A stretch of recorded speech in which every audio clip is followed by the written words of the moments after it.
contain us. They just kind of. Enemy in the container. Oh well. Thank you for pretty much confirming what I just said. Right now, I resided somewhere in Minnesota. It's cold. It's like negative 18 degrees outside right now. 80s pop funk, you know. My first job was on Madden 20.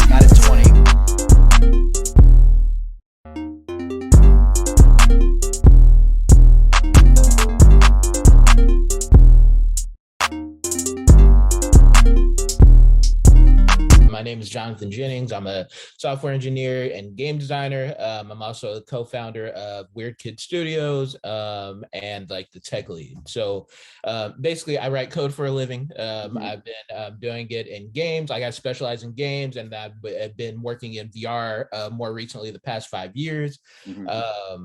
I've worked on I think I put over 22 games. I don't know if it's over 22 or 24 games and And so I've worked on multiple projects that have gotten over like 1 million downloads. Probably the two most popular ones are Flavor Monsters and Relay Cars. I've worked on a couple of popular games with different companies. I worked on an Animal Planet game. I've worked on both Ghostbusters game at one point. I worked on a Castle of Madagascar game. I worked with DreamWorks for a little bit. I worked with Sony, Walmart, Kia, GM. So I've done a little bit of everything, and I just love to make stuff. Video games are close to my heart, like everybody. I grew up with them. It was my little world to get lost in, and I guess that's kind of me in brief.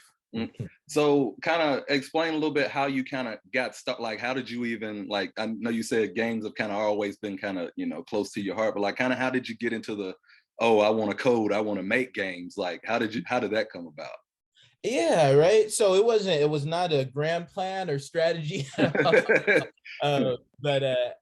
just grew up in love with video games, right? And my big bro, he was, I would just watch him play, and I would, watch him destroy the computer on Street Fighter or destroy my cousins.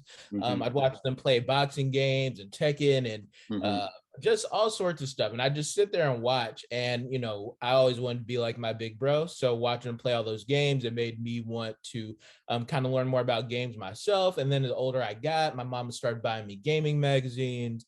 And I was reading a lot of interviews. I was on the websites, the forums and stuff, kind of talking and seeing people debate and trash games and talking about they love it. It's the greatest game ever existed and all that stuff. Then I think I was about my senior year in high school, and my mama always, growing up, she always said, you're either going to go to college or you're going to work when you graduate. I was the same way, so I know what that's like. Right. Yeah. You're going to figure it out, right?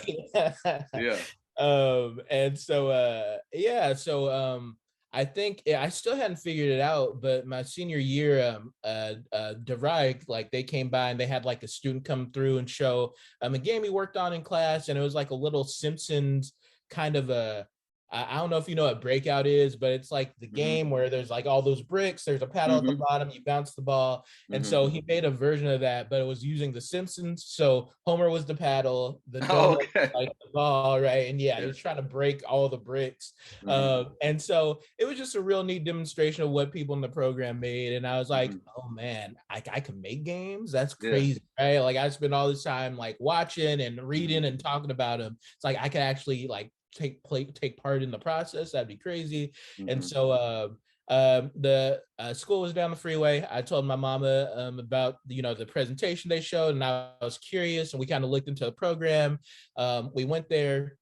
They liked my grades. They offered me the chance to take a free class or whatever, to just learn computer science basics and kind of get used to being on campus. That's a way to lure the student in. And I fell in love with it. I saw the computer lab, and I was like, this is where you make games. Oh, this is crazy. Then I enrolled. And I had no clue what programming was when I enrolled in programming. I enrolled in a game programming curriculum and had no clue. Yeah, it was hard. It was really hard to like kind of learn how to code, but I loved games so much I kind of powered through, and yeah, here I am. Yeah. Yeah. So and then it got to the point to where, you know, like you said, you created Weird Kid Studios. So like what, you know, what point did you get to where you was like, okay, I can make my own studio now. Now I'm on my own. Now I can, you know, kind of feel, you know, venture in this world and kind of, you know, take on the things that I want to take on. Yeah, right, right. So again, not a grandmaster plan at all. But yeah, so after I spent 5 years working on mobile games, and I learned a ton in that experience. And then I spent like 5 years working on VR stuff. So I worked on like a lot of virtual car showroom apps and stuff, and the Ghostbusters game and different stuff like that.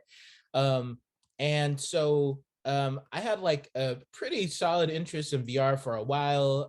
And then the big thing with the VR was it was too expensive, and there was a million cables, and I didn't have a good gaming PC. So that was for a while there. That was all non-starter, right? I wasn't going to go anywhere. And so then Oculus came out with the Quest. They announced the Quest, and I thought it was crazy. I was like, so you mean to tell me people are out here pulling their gigantic monster PCs in places, and you're telling me that you have this little VR headset that doesn't take any of those cables or anything? That's nonsense. It's fake. I don't believe it. Right? And then like, my bosses went to a conference, they tested it out, and they're like, it's real. And like the moment they told me that, I was like, oh snaps. I like that's what I think we need in VR. And so I became really excited about that idea of working with the Quest. And unfortunately, at my job, we did worked on all the newer VR headsets, but we didn't really have a understanding like how to put stuff on the Quest at the time. And so we had an interest, but we didn't actually make anything for it. But personally, I was like, well, you all don't have to make it. Me and myself, I think I'm going to go experiment on the side. So after work, I would just go and kind of tinker with small demos. My friend Chris Coward, he's a really dope artist, and he had this like 3D rendering of like a sci-fi diner, kind of like out of the Jetsons. That's kind of the way I envision it. And when I saw it, I was like, I kind of want to shoot somebody in a place like that. I want to get in a gunfight in a place like that. Yeah. And so yeah, that started my idea for my game Galactic Bar Fight, which is the most recent game I worked on, my background actually. And yeah, from there I started to prototype. I worked with Chris on it for a little while, and then he left the project, and I just kind of kept on tinkering with it. And there's this program with Oculus called Launchpad, and basically they take 100 people from all around the world, and they kind of bring them together, teach them like kind of put them through like a VR making boot camp, like teach you different stuff. And then they give you 6 months to come back and try to make a demo and, pitch them for a grant. And so I went in with Galactic Bar Fight. In the process, I ended up working on a VR hip hop game called Supersonic Rhyme Chamber for a little bit. And so I was balancing both those projects. And just while working on them, we finished both projects. Galactic Bar Fight didn't get the grant, but Rhyme Chamber did. So it was cool to win a grant from Oculus. But I was really invested in my idea for Galactic Bar Fight. And so towards the end of the program, they came out with this thing called App Lab, which is like their little early preview place to play VR games. And I just put up my little prototype, not expecting anything. And I think within the first month, it had over 1,000 downloads. And I was like, oh, that's wild, bro. And then it kept going up, and all the way I think it got to about 3,000 downloads before I was like, I think I probably should actually make this. Yeah. I could start paying attention to it, and it wasn't my best work or anything, but it was something I developed by myself. I programmed by myself. I learned a lot about writing lines, and I had to pretend to be a voice actor. And, I was a game designer. I did everything on it, and so after that, I asked my friend Travis and my friend Victor to work on it with me, and we kind of started our own small studio, and that's kind of how Weird Kid Studios came in to be. Mhm. Like we basically made the game, the prototype first, then the studio happened, and yeah, now like about a year later from all that, we're officially a studio, right? We got the government papers and all that stuff, Mhm. and yeah, I think Galactic Bar Fight to date it has I think it's close to 14,000 downloads altogether. Oh, okay. Yeah. Mhm. Cool. Mhm. So, I mean, like, what as far as that, like, I was kind of reading like your bio and stuff a little bit, and it says you work at Mindshow and you're working on creating TV shows with the Unity game engine. Kind of explain a little bit about that. That seems pretty unique. Yeah, that is. I'm gonna be honest. It's kind of crazy even to me. I'm only 2 months into the job, but it's been really fascinating, and essentially like in like Unity is the game engine that we use to build everything, and Hmm. so we basically build kind of a tool in Unity, um, and it's a VR tool. We basically, yeah, we build it, we update it, we send this tool to like actors. There's like actually a stage where actors act on. Hmm. They put on the VR headset, they act out their performances. Doing like one of them was like a former ballerina, so she dances and does Oh, all sorts wow. of fancy moves, right? And she acts out these performances.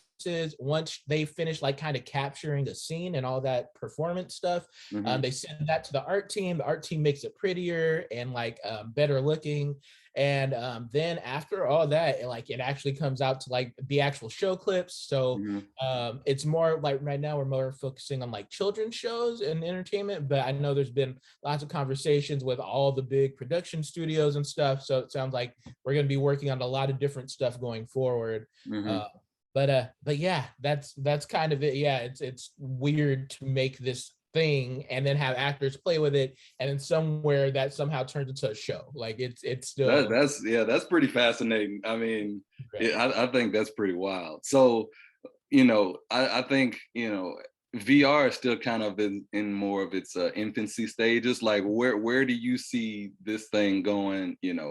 5 years from now, 10 years from now? Like, what do you think is going to be possible, and what do you think?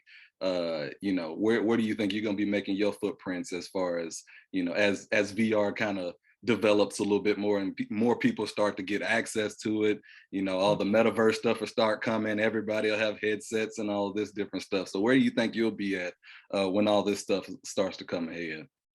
Man, yeah, that's a great question, and it's tough because the space, it feels like the space is constantly moving, right? Yeah. And especially all this metaverse conversation is like changed the whole way we talk about VR and stuff. Hmm.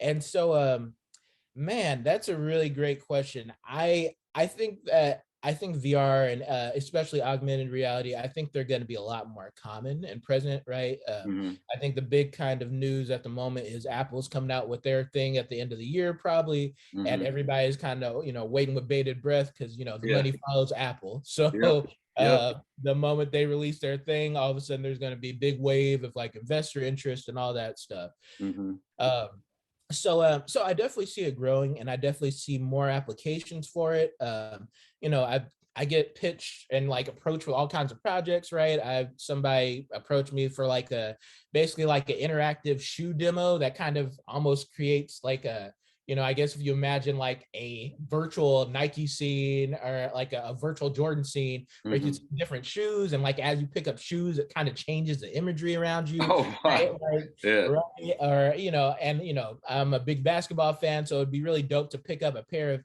Dame shoes and then see like the room turn to like a Dame transition, or Yeah. KD shoes or something like that. And so I think like marketing and virtual reality and augmented reality is going to be really dope. Hmm.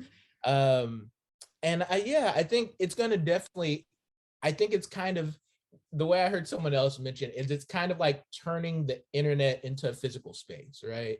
And so I see a lot of like things that we do on the internet that are already cool just kind of being made cooler by making it an actual physical space around you. Hmm. And Yeah, I'm here to work on all that stuff. I love Black people, so I look forward to working on more projects that are kind of focused on Black people, telling our stories, sharing our stories, sharing our artwork. I'm working on it with a small STEM program. They have their students make some small art projects, and we're working on making a small virtual art gallery. And I think that kind of stuff, and I try to think of myself as a kid, and if I made a drawing and I saw it in this virtual art gallery, what that would have done for me and my confidence, my excitement.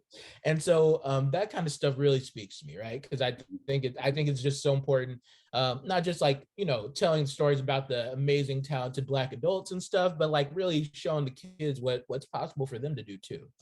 So I think just even being in the industry, I just talked to a dude called Derek Cummings this week, and he's this art let me not minimize his title. He's an animation director in Vancouver, and he's been running studios for a minute. And he just reached out to me about a potential project to work on. And just as we're talking and kind of vibing, going back and forth, he's talking about games that I grew up playing. Right? He's like, "Oh, I worked on Fight Night Round 4, Face Breaker. I worked on a bunch of other beat 'em ups. And I'm a big, old, Streets of Rage is one of my favorite games ever. So we vibed about that because he loves Streets of Rage too.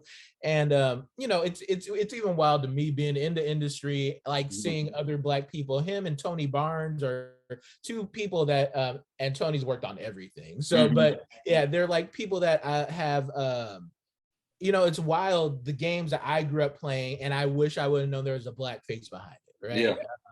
And so it's interesting meeting Derek, and then Tony, who worked on Jungle Strike. He worked on a bunch of Star Wars games. He worked on Midnight Club. He worked on just all sorts of games, Strider, anyway, a bunch of them. And so it's wild to even me how the Black influence on games we don't hear about. Then I guess the second point I want to mention, you talk about games as a business, right? I think it's criminal how much they downplay how much money games make. Video games make more money than the music industry and the film industry combined. Right. I think one of my favorite games is NBA Jam. NBA Jam pulled more than $1 billion. Right.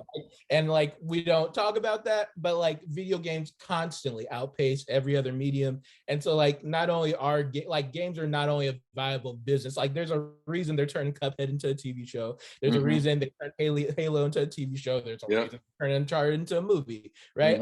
They know games are where the money is. And so it's unfortunate that we don't have more conversations about the financial viability of games. And you working on your games, you think it'll be kind of across the format, you think everything will kind of be uniform, or you think it'll kind of be fragmented? How do you see that? Right.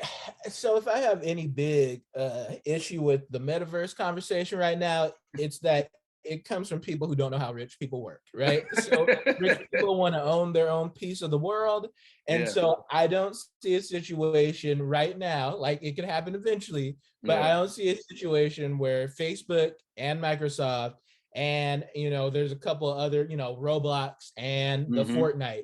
And I don't see a situation where all of them make bajillion dollars and go, you know what?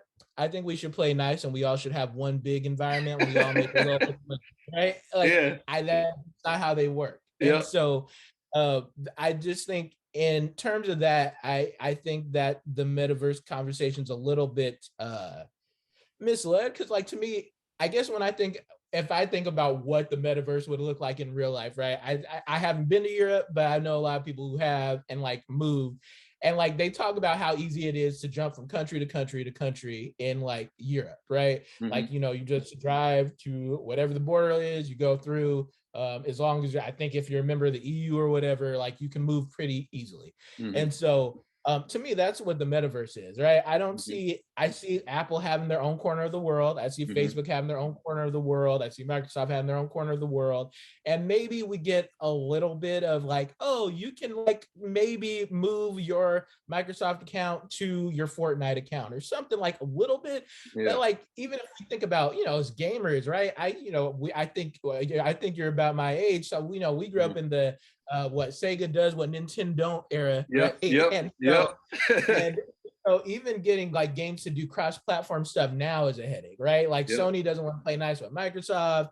Microsoft and Nintendo play well together. Epic's the only one who could kind of rally all three of them. But even then, Sony's like, well, okay, we'll be a part of your thing, but with like we gotta have we need our own special stuff. Yeah, like right, we exactly. We need special treatment.